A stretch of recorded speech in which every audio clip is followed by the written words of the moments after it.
اور پیارے بھائی، آپ حضرات کو خطاب کے لیے جمع نہیں کیے، آپ سے تعاون کے لیے آپ کو جمع کیا،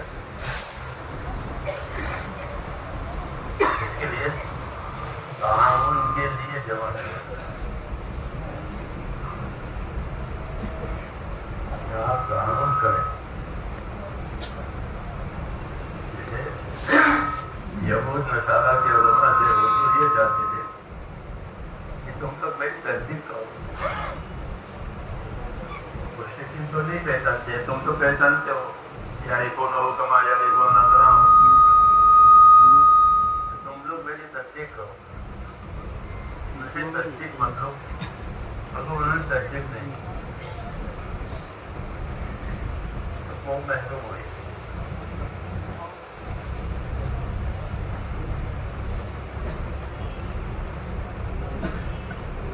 علم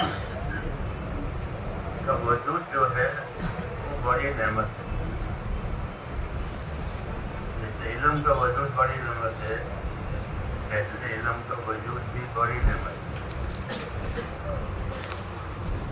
اس لیے کہ علم جو ہے وہ بڑا شرف ہے، بڑی عزت ہے۔ علم ایمان کے بعد کوئی بڑی چیز ہے جو اللہ کی طرف سے ملتی ہے تو وہ علم ہے۔ ایمان اور علم یہ دو چیزیں بڑی ہیں جو دی جاتی ہے اللہ کی طرف سے امت کو نبیوں کے ذریعے سے۔ ایک ایمان ملتا ہے یعنی اللہ کا تعلق، اللہ کا تعلق عبدیت کا تعلق نہیں ہوتا اللہ سے، تو ایک تو وہ ایمان ملتا ہے عبدیت والا تعلق، اور پھر اس تعلق کے تقاضوں کو سمجھنے کے لیے کہ بھائی اس تعلق کے کیا تقاضے ہیں، اس لیے کہ جتنے تعلقات ہوتے ہیں ان تعلقات کے حقوق ہوتے ہیں، ان تعلقات کے تقاضے ہوتے ہیں۔ تو اللہ سے جو عبدیت کا تعلق ہوا اس کا کیا تقاضا ہے، اس کا کیا حق ہے؟ خالی تعلق کافی نہیں ہے، اس تعلق کو سمجھانے کے لیے، اس کے تقاضے کے لیے اللہ تعالیٰ ہر نبی کو اپنے زمانے میں امت کی استعداد کے مطابق علم دیتے، ہر زمانے میں، اور علم دے کر کے ایک تو زندگی کا مقصد سمجھایا جاتا ہے کہ زندگی کا کیا مقصد ہے، اس لیے کہ دنیا میں پیدا ہونے کے بعد آدمی کے لیے بہت سی چیزیں حجاب ہو جاتی ہیں جو مقصد زندگی کو سمجھنے نہیں دیتی۔ اس میں بڑا حجاب وہ آدمی کے خواہشات کا ہوتا ہے، سب سے بڑا حجاب آدمی کی خواہشات کا ہوتا ہے کہ وہ حق بات سمجھنے نہیں دیتا، خواہشات کی ظلمت ہوتی ہے، پھر خواہشات کے مطابق اسباب مل گئے تو پھر اور طغیانی بڑھ جاتی ہے۔ اس کے مقابلے کے لیے اور اس کے ذریعہ کے لیے اللہ تعالیٰ شانہ نے یہ طریقہ اختیار فرمایا ہے کہ اپنے انبیاء کے ذریعے سے بندوں کو علوم دیتے ہیں، علم دیتے ہیں۔ اس علم کی کیا غایت ہے؟ تو اس علم کی یہ غایت ہوتی ہے کہ دنیا کو اللہ نے دارالحقوق قرار دیا، جیسے آخرت کو دارالوجود قرار دیا۔ اس میں کسی کو اختلاف نہیں ہو سکتا کہ دنیا یہ دارالحقوق ہے اور آخرت یہ دارالوجود ہے۔ نتائج دعا معلوم ہوں گے، اس کے حساب سے اجر اور وزر ملے گا۔ تو دنیا دارالحقوق ہونے کی وجہ سے حقوق کی تعلیم دینا ضروری ہے، ورنہ کیسے ادا ہوں گے جب تک حقوق کی تعلیم نہ ہو۔ اس لیے اللہ تعالیٰ نے یہ علوم نازل کیے ہم نے کیا، اس میں یہی ہے حقوق کی تعلیم۔ سب سے پہلا حق کس کا ہے کہ اللہ کا، کیوں کہ اللہ اول ہے، اللہم انت الاول فلیس قبلک شیء، کہ اللہ تو اول ہے، اس سے پہلے کوئی نہیں ہے، تو اللہ اول ہے، تو اللہ کا کیا حق ہے؟ سب سے پہلے یہ سوال آئے گا کہ اللہ کا کیا حق ہے؟ تو حضور صلی اللہ علیہ وسلم نے حضرت معاذ بن جبل سے پوچھا کہ معاذ آپ کو معلوم ہے اللہ کا کیا حق ہے؟ عرض کیا مجھے نہیں معلوم، لیکن ان کی عادت تھی کہ مجھے نہیں معلوم ہے، آپ بتائیں۔ آپ نے فرمایا کہ اللہ کا یہ حق ہے کہ اسی کی عبادت کی جائے گی، اس کے ساتھ کسی کو شریک نہیں کیا جائے گا، یہ اللہ کا حق ہے۔ تو یہ مثال ہے، نبیوں کی تعلیم حقوق کی تعلیم ہوتی ہے، بندوں کے بارے میں بھی اور اللہ کے بارے میں، کہ اللہ کا حق یہ ہے کہ اس کی عبادت کی جائے، کہ عبادت کی قبولیت کی شرطیں، اسی صحت کی شرطیں، یہ ہونا ضروری ہے کہ قبولیت کی کیا شرط ہے، صحت کی کیا شرط ہے۔ تو اس کے لیے علوم کا فیضان ہوتا ہے نبی کی طرف، تاکہ یہ معلوم ہو جائے کہ اللہ کے یہاں قبولیت کی کیا شرط ہے، صحت کی کیا شرط ہے۔ اس لیے استطاعت کے مطابق ہر زمانے میں اللہ تعالیٰ نبی کے ذریعے سے امتوں کو علم دیتے، ہوتے ہوتے درجہ کرنا جب کب زمانہ آ گیا رسول صلی اللہ علیہ وسلم، اور انسانیت گویا اپنے عمر کے لحاظ سے تکمیل کو پہنچ گئی، کمال کو پہنچ گئی اپنے استعداد کے لحاظ سے۔ اس لیے اب جو علوم دیے گئے ہیں وہ ہر اعتبار سے اعتبار کمال کے دیے گئے، ہر علم، عقائد کا علم ہو، اعمال کا علم ہو، عبادات کا علم ہو، اخلاق معاشرت کا علم ہو، وہ اعلیٰ وجیل عتم آپ کو دیا گیا، اور یہ علم محفوظ رہے گا، یہ منسوخ بھی نہیں ہوگا، یہ محفوظ رہے گا، یہ منسوخ بھی نہیں ہوگا۔ اللہ اس علم کی حفاظت کرے، ہاں یہ ذمہ لیا ہے کہ اس علم کی حفاظت کی جائے گی اللہ کی طرف سے، تاکہ دنیا میں جب جب اس کے طلبگار پیدا ہوں اللہ اس کو وہ دے گا۔ سب جب یہ الگ بات ہے کہ لوگ اس کی طلب میں نہ رہیں اور اسے جاہل کافر ہو جائے، وہ الگ بات ہے، لیکن جب جب لوگوں میں اس کی طلب آئے گی، اس کے بارے میں توجہ آئے گی، تو اللہ تعالیٰ ان کو وہ علم دے گا، وہ محفوظ ہے اور غیر منسوخ ہے۔ اس لیے دو چیزیں ہمیں دی گئی ہیں، وہ محفوظ کی ہے اور غیر منسوخ ہے۔ یہ تو ایک بشارت ہے گویا ہمارے لیے۔ دوسری بات ذمہ داری کی ہے۔ ذمہ داری کیا ہے؟ ذمہ داری ہر آدمی پر ایک تو ذمہ داری اپنے ذات کے اعتبار سے ہوتی ہے کہ وہ اپنی ذات کی حفاظت کرے، یا ایھا الذین آمنوا قوا انفسکم، یہ پہلا کہ ایمان والو اپنا بچاؤ کرو۔ تو سب سے پہلی ذمہ داری ہر آدمی پر اپنی ذات کی ہوتی ہے، اس بارے میں کہ وہ اپنی ذات کو جہنم سے بچائے، وہ انفسکم، اپنی ذات کو جہنم سے بچاؤ کرے، یہ ہر آدمی پر اس کی ذمہ داری ہوتی ہے۔ دوسرے نمبر پہ اس کے متعلقین، اپنے متعلقین کو جہنم سے بچائے، یا ایھا الذین آمنوا قوا انفسکم واہلیکم نارا، اپنے آپ کو، اپنے متعلقین کو تو جو بھی آپ سے بچاؤ۔ کیسے بتائیں گے؟ حضرت علی رضی اللہ عنہ فرماتے تھے آیت کی ترتیب میں، کیونکہ آیت میں ابہام ہے، آیت میں ابہام ہے کہ بچاؤ، تو کیسے بچاؤ؟ تو تو دیکھی نہیں، کیسے بچائیں گے؟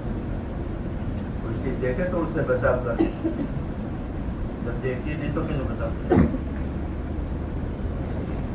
فرماتے تھے کہ آیت کا مفہوم یہ ہے کہ اپنے آپ کو دین سکھاؤ، اپنے اہل کو دین سکھاؤ۔ وقایا عن النار، وقایا عن النار کا مطلب یہ ہے کہ اپنے آپ کو، اپنے اہل و عیال کو دین سکھاؤ۔ ان کو دین سکھانا اور سیکھنا اپنے خود، یہ وقایا عن النار، یہ تفسیر حضرت علی رضی اللہ عنہ نے اور زندگی کی ذمہ داری بتائی کہ زندگی کی ذمہ داری یہ ہے کہ دین سیکھے، دین سکھائے۔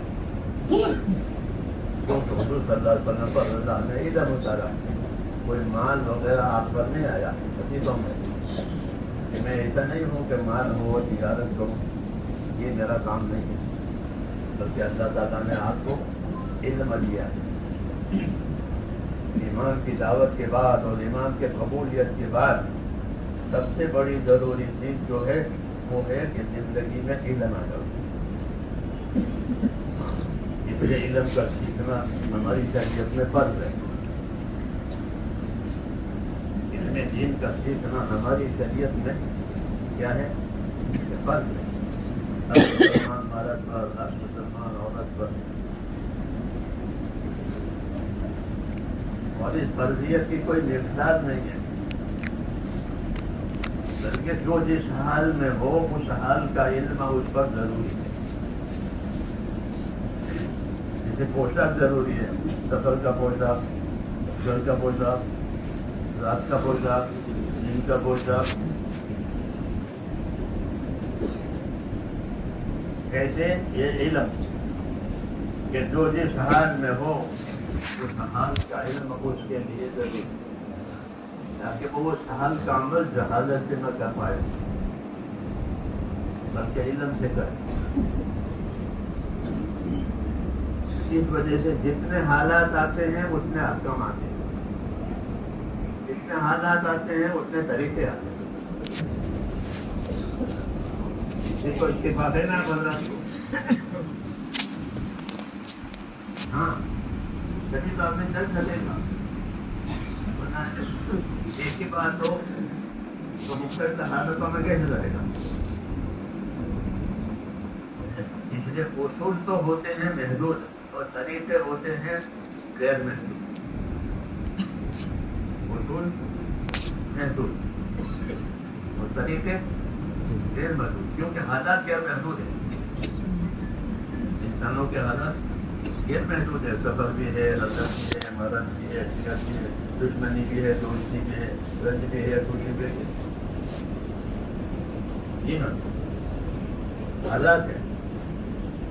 تو ہر حال کے لحاظ سے ہم کو رہبری کی گئی، ایک سال نہیں ہوگا، ایک سال نہیں ہوگا، ایک سال نہیں ہوگا، ایک سال نہیں ہوگا۔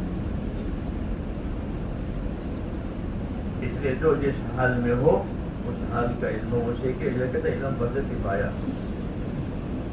کہ کفایت ہو جائے جس حال میں ہو اس حال میں، یہ تو اس کا شرعی حکم ہے۔ پھر اس علم کی کیا نوعیت ہے؟ تو اس علم کی دو نوعیت ہے، اس کو دو مثالوں سے سمجھیں گے۔ ایک مثال اس علم کی ایسی ہے جیسے نور اور روشنی،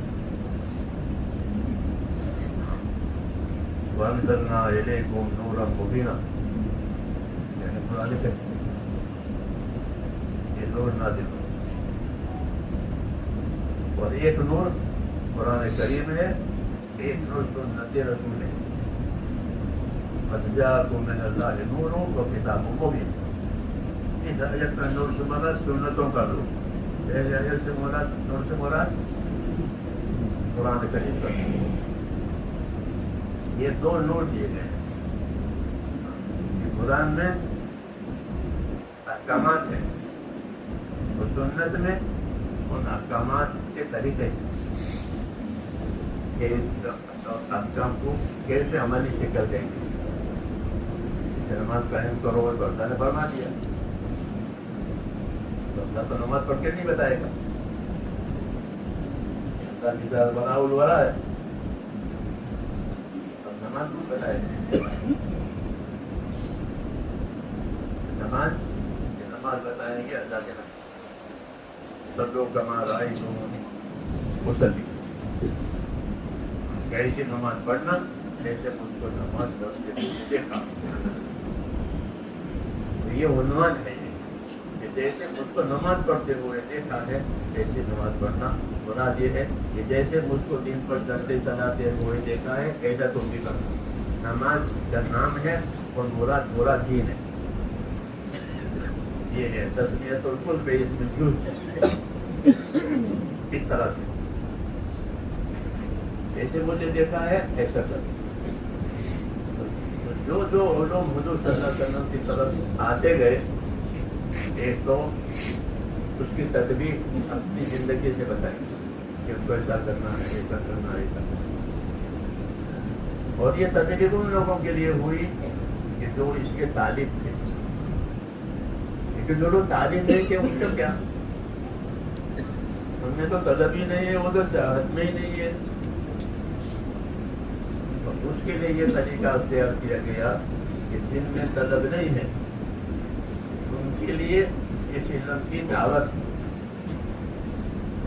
جیسے جو مہمان حاضر ہو گئے ان کے لیے تو کھانا پیش کریں گے،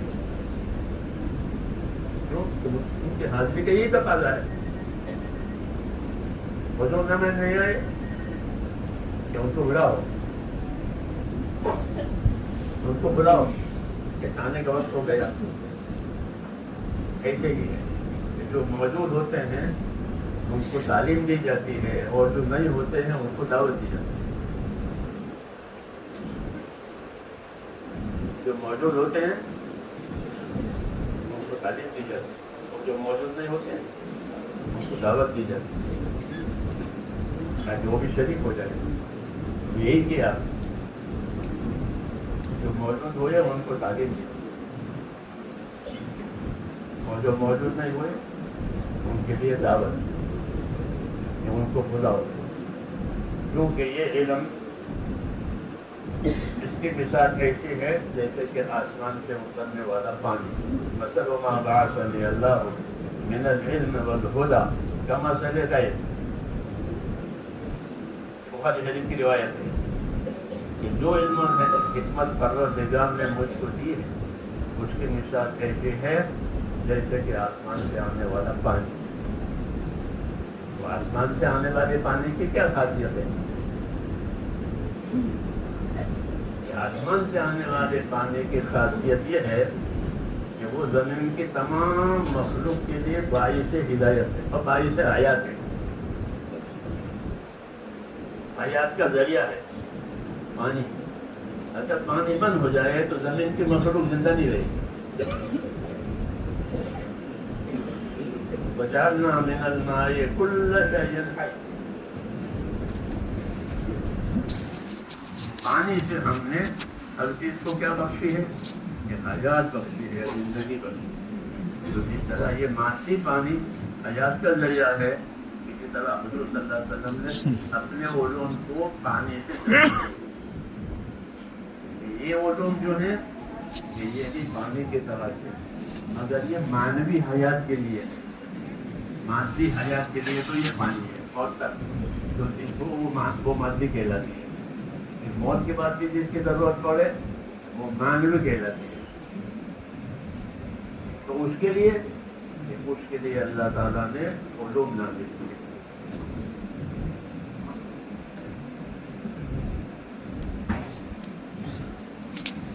اور یہ علوم اس لیے نازل کیے ہیں تاکہ لوگوں کو ان کی زندگی کے حقوق معلوم ہو جائے اور حقوق ادا کرنے کے طریقے معلوم ہو جائے. اجتماعی حقوق کیا ہیں، انفرادی حقوق کیا ہیں، یہ بتایا جائے گا. اس کے لیے یہ علم حضور صلی اللہ علیہ وسلم کا ٹکڑا. اس علم کے اللہ نے دو قسمیں کی. ایک قسم اس علم کی فضائل، علم و ترغیب و ترہیب، ایک وہ ہے. اور ایک علم ہے مسائل اور طریقوں کا کہ عمل کی صحیح شکل کیا ہے، سجدہ کیسے کرو گے. سجدے کی فضیلت الگ ہے، سجدے کا طریقہ وہ الگ ہے. سیدھا کیسے کرو گے؟ سیدھے کی کیا فضیلت ہے؟ ایک سیدھا زمین و آسمان سے زیادہ افضل ہے، اور اللہ کے دربار میں سب زیادہ قیمتی سیدھا ہے. وہ پسند کرتے اللہ بندے کو سیدھے کے حالت پہ پڑا ہوا. یہ تو ہوئی فضیلت. مثال دے رہا ہوں. سیدھا کرنے کا طریقہ کیا ہے؟ فرمایا مجھے 7 اعضاء پر سیدھا کرنے کا حکم ہے.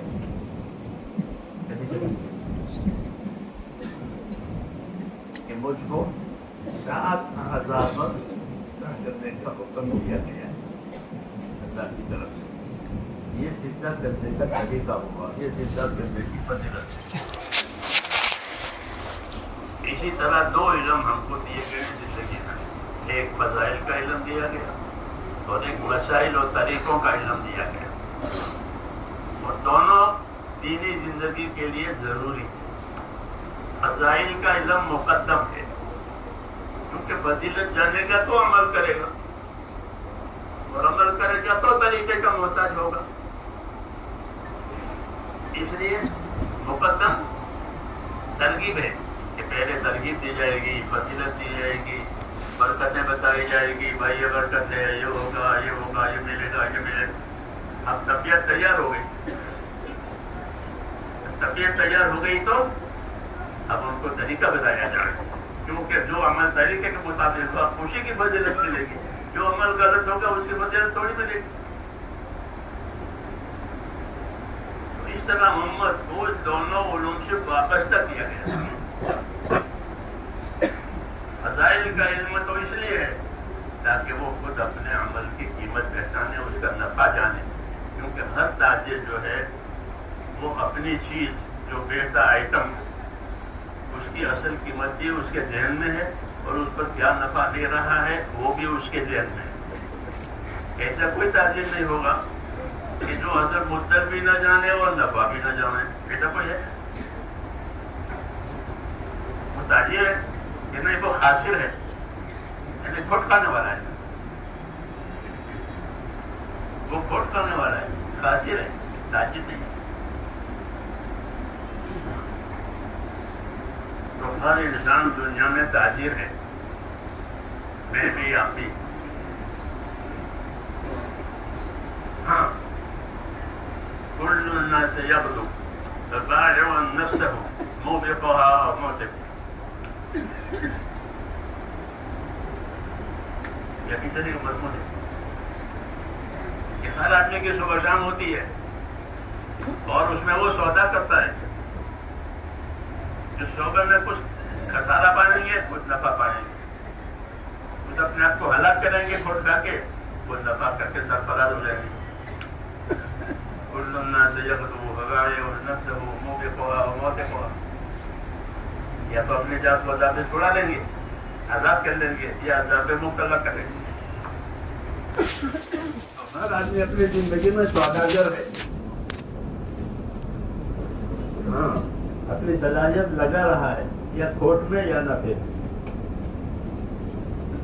کھوٹ میں سے نکال کر کے نفے میں ڈالنا یہ انبیاء کرام کا کام ہے. ان کی ذمہ داری ہے اور ان کا اسلوب ہے. ذمہ داری تو ہے ہی، اللہ نے ان کو بھیجا ہی ہے. اور اسلوب ان کا یہ ہوتا ہے انبیاء کرام کا کہ وہ انسانیت کے خیر خواہ ہوتے ہیں. کیا ہوتے ہیں؟ حسن بھی کہتا ہے وَأَنَا لَكُمْ نَاصِحٌ أَمِينٌ وَأَنَا لَكُمْ نَاصِحٌ لَكُمْ وَلَٰكِن لَا تُحِبُّونَ النَّاصِحِينَ. اسی کا علم کہ میں تو خیرخواہی کروں اور تم کو خیرخواہی کرنے والے کو نہیں پسند کرتے تو تمہارا بھلا کیسے ہوگا؟ تو اپنے علم میں انبیاء کرام خیرخواہی کرنے والے ہوتے ہیں.